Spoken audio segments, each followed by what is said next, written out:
राधे राधे। जय श्री कृष्णा। श्री राधा रानी की कृपा से हम श्री राधा कृष्ण मिलित तनु श्री कृष्ण चैतन्य महाप्रभु जी के अति पावन चरित्र का श्रवण पान रसपान कर रहे थे। हमें सौभाग्य मिला है जो कि हम इस महान पावन चरित्र का श्रवण पान कर रहे हैं। आज श्री कृष्ण चैतन्य महाप्रभु जी के चरित्र का भाग 27 है। तो लाडली जी की कृपा से हमने पिछले भाग में यह देखा कि महाप्रभु जी निंदक को तारने के लिए, जो नवद्वीप में जो निंदक हैं उन्हें तारने के लिए संन्यास वेश में लेना चाह रहे हैं, सन्यासी बनना चाह रहे हैं। तो प्रभु चैतन्य महाप्रभु जी जीवों के उद्धार के लिए, उनके कल्याण के लिए चैतन्य महाप्रभु जी 23 वर्ष की आयु में यह निश्चय करते हैं कि अब वे संन्यास वेश लेंगे। जितने भी पापी हैं, निंदक हैं, उनको तारने के लिए वे खुद संन्यास का पालन करेंगे। तो एक दिन की बात है, श्रीवास पंडित के मन में यह बात भटकती रहती थी कि महाप्रभु जी कभी कभार कहते हैं कि वे हमें छोड़कर चले जाएंगे। वे कैसे हम भक्तों को, हम जैसे प्रिय भक्तों को कैसे छोड़ेंगे। कहते हैं कि मैं अपने केश छिलवा लूँगा, मैं यह पीताम्बरी पहनना छोड़ दूँगा, मैं ये नवद्वीप छोड़ दूँगा।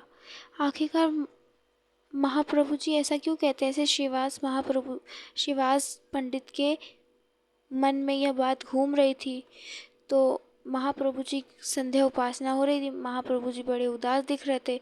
तो अद्वैताचार्य, श्रीवास पंडित, नित्यानंद महाप्रभु जी दौड़ के गए और महाप्रभु जी के चरण पकड़ के पूछने लग गए, हे नाथ, आप बार बार ऐसा क्यों कहते हो कि हम जैसे प्रिय भक्तों को आप छोड़ नहीं सकते? आप कहाँ जा रहे हो?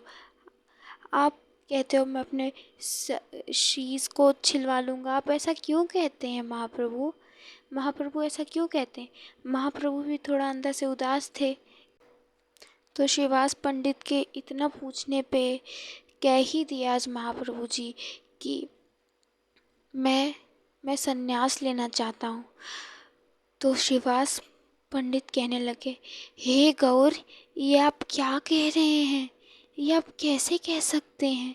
आप अपनी बूढ़ी माँ को मारना चाहते हैं क्या, जो आप संन्यास की बात करते हैं? आप इस नवद्वीप को क्या बंजर बनाना चाहते हैं जो आप ऐसा कह रहे हैं? क्या आपने अपनी 14 वर्षीय अर्धांगिनी विष्णुप्रिया को नहीं देखा? अपनी नवविवाहिता विष्णुप्रिया को नहीं देखा? उस मासूम सी बालिका को नहीं देखा? आप क्या करना चाहते हैं महाप्रभु? आप ऐसा कैसे कह सकते हैं? तब श्रीवास पंडित कहे कि लेकिन आप संन्यास लेकर करेंगे क्या महाप्रभु? तब महाप्रभु कहे, मैं संन्यास ले लूँगा तो मैं संन्यास लेकर वृंदावन को जाऊँगा। वृंदावन में जाकर मैं अपने बिहारी को ढूंढूंगा, अपने बांके बिहारी को ढूंढूंगा, मैं वृंदावन बिहारी को ढूंढूंगा। तब नित्यानंद महाप्रभु कहे, नहीं, आप कहीं नहीं जाएंगे। तब गौर कहने लग गए, हे निताई, तुम तो मेरे मूलाधार हो, तुम कैसे ऐसा कह सकते हो? तुम ऐसा कैसे कह सकते हो?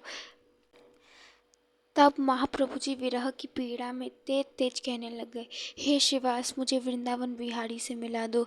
हे अद्वैत, मुझे मेरे कृष्ण से मिला दो। हे निताई, मुझे मेरे गोपाल से मिला दो। इतने आवेश में कि महाप्रभु जी अचेत गिर गए। तब अद्वैताचार्य, गदाधर प्रभु जी, महाप्रभु, नित्यानंद महाप्रभु जी, सब श्रीवास पंडित सब गौर को उठा रहे हैं, फिर लिटा रहे हैं। फिर श्रीवास पंडित जी गौर को पानी पिलाते हैं, जल पधराते हैं। तब आंसू पोंछते हैं श्रीवास पंडित जी महाप्रभु जी का, और फिर श्रीवास पंडित कहते हैं कि हे गौर, ऐसा पाप मत करो, नवद्वीप को बंजर मत बना कर जाओ। हे गौर, यहाँ से कहीं मत जाना। हे गौर, यहाँ से कहीं मत जाना। जिस प्रकार गोपियाँ तड़प रही थी जब श्री कृष्ण मथुरा को जा रहे थे, उसी प्रकार आज जो सारे नवद्वीप वासी हैं, श्रीवास पंडित, अद्वैताचार्य, जो भी हैं, सब उसी प्रकार तड़प रहे हैं, गोपियों के प्रकार तड़प रहे हैं, महाप्रभु को रोक रहे हैं जाने के लिए। आप कहीं मत जाइए महाप्रभु जी, आप कहीं मत जाइए। वृंदावन भी यही है, अयोध्या भी यही है। आप ही हमारे कृष्ण हो, आप ही हमारे राम हो, आप ही हमारे सब हो। आप चले जाओगे तो ना या कुछ नहीं बचेगा। हे महाप्रभु, आप मत जाइए। महाप्रभु कहे, नहीं नहीं, मैं वृंदावन जाऊंगा, वृंदावन से प्रेम धन इकट्ठा कर कर, एकत्रित कर कर तुम सब में बांटूंगा। तब वह कहने लग गए, अरे आप चले जाओगे तो यहाँ तो कोई जीवित बचेगा ही नहीं। क्या करेगा कोई उस प्रेम धन का? कोई यहाँ जीवित रहेगा ही नहीं। तब महाप्रभु जी विलखते विलखते, रोते रोते सभी भक्तन के पैर पड़ रहे हैं, मुझे क्षमा करो, मुझे क्षमा करो, मुझे क्षमा करो। मैं अच्छा नहीं बन पाया, मैं अच्छा नहीं बन पाया। श्रीवास पंडित से कह रहे हैं, मुझे आज्ञा दो, मुझे वृंदावन जाना है, मुझे आज्ञा दो। हे श्रीवास पंडित, मुझे आज्ञा दो। तब श्रीवास पंडित कहने लग गए, महाप्रभु जी, दास से क्या आज्ञा मानते हो? दास तो वही करेगा जो उसका स्वामी चाहेगा। आप हमसे जिद करके आज्ञा तो मांगोगे, हम तो दे ही देंगे। हम कौन होते हैं आपको आज्ञा देने वाले? हम तो आपके खुद ही दास हैं। तो तब महाप्रभु जी अद्वैताचार्य के पास गए, अद्वैताचार्य के पैर पड़े, चरण पड़ने लग गए और कहने लग गए, हे अद्वैताचार्य, आप ही ने तो मुझे रो रो कर तुलसी दल चढ़ाकर शालिग्राम पर मुझे रो रो कर बिलख बिलख कर पुकारा था, तो मैं उसी के लिए तो आया हूँ। यहाँ जीव के उद्धार के लिए तो मैंने जन्म लिया है, मैं प्रकट हुआ हूँ। उसी कर्तव्य का पालन करने के लिए मैं आगे की यात्रा करने जा रहा हूँ। तब गौर ने अद्वैता गोसाई से आज्ञा मांगी और अद्वैताचार्य अपना सिर झुका लिए। तब अब महाप्रभु जी नित्यानंद महाप्रभु जी के पास जा रहे हैं। नित्यानंद से कह रहे हैं, हे निताई, तुम तो जानते हो मेरा जन्म क्यों हुआ है। तुम तो मेरे प्राणाधार हो, मूलाधार हो। तुम तो जानते हो मैंने जन्म क्यों लिया है। मैंने तो यह जन्म श्री राधा प्रेम आस्वादन के लिए ही तो लिया है। हे निताई, तुमने जिस पर कृपा करने की कही मैंने की। तुमने कहा जगाई मदाई पे कृपा करो, की। तुमने कहा चांद काजी पे, मैंने की। हे निताई, अब मुझे आज्ञा दो कि मैं वृंदावन जाकर श्री राधा प्रेम का आस्वादन करूं। हे निताई, मुझ पर आज्ञा दो, वरना मेरे प्राण यहीं पर छूट जाएंगे। हे निताई, आज्ञा दो। तब निताई कहने लग गए, हे महाप्रभु, हे प्राणानाथ, अगर आप ही प्राण दे दोगे तो मैं कहाँ से जिंदा रहूँगा, मैं कैसे जीवित रहूँगा। हे प्राणानाथ, तुम्हारा यह निताई तुम्हारे चरणों में सादर प्रणाम करता है। अगर मैं तुम्हारे लिए अपने प्राण भी दे दूँ तो वह कम है। हे निमाई, मुझसे आज्ञा क्या लेते हो।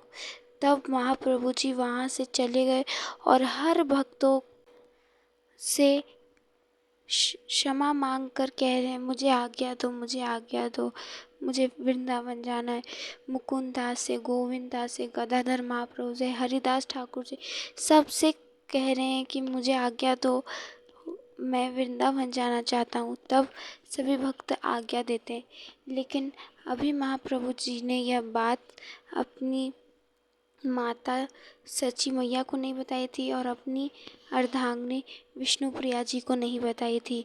और उनके विचार में यह था कि जब तक माता की आज्ञा नहीं लूँगा तब तक मेरा संन्यास ग्रहण करना कोई अर्थ का नहीं रहेगा। और मैं गृहस्थ वेश में हूँ तो मुझे अपनी अर्धांगिनी से भी आज्ञा लेनी होगी। तो श्री जी की कृपा से हम कल जानेंगे कि महाप्रभु जी कैसे अपनी सच्ची मैया को मनाते हैं संन्यास ग्रहण करने के लिए, अपनी अर्धांगिनी विष्णु प्रिया जी को कैसे मनाते हैं। श्री जी की कृपा से आज की प्रसंग को हम यहीं पे विराम देते हैं।